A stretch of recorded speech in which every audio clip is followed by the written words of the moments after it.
Okay, so I want to end today's discussion on COVID-19 testing. Governor Mike DeWine of Ohio, among others, I believe, announced that his state would use antigen testing that would give results in about 15 minutes. The governor wants to focus these rapid testings in high-risk population and in schools. What do you make of this approach? The world is migrating toward my preferred testing strategy.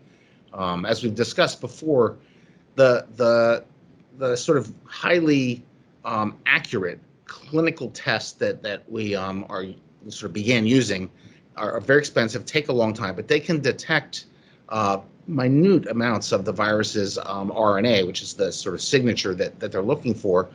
And that happens long after you're contagious, perhaps weeks or months in some cases. On the other hand, there are these other tests which aren't as accurate for minute amount, but when you're contagious, may not yet be symptomatic, but the virus is ramping up.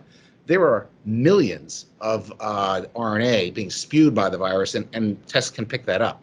That's what you want. You want a cheap test that will pick that up and tell people to stay home. That's really the information you want. And we've seen a variety of testing things move that way. They're the Abbott test that you can drive up and get the results in 15 minutes. They use a machine. So you actually have to have a sort of mobile lab kind of thing. Abbott has also announced another new test, which can be administered by a health professional, which is just a swab and a credit card size device, and you take a simple nasal swab, not the brain probe that people talk about, and you put it in, and in 15 minutes it changes colors, and it's sort of the equivalent of a pregnancy test. And I think we'll soon get to one that they can self-administer, that a person could self-administer, and that's ultimately what we want.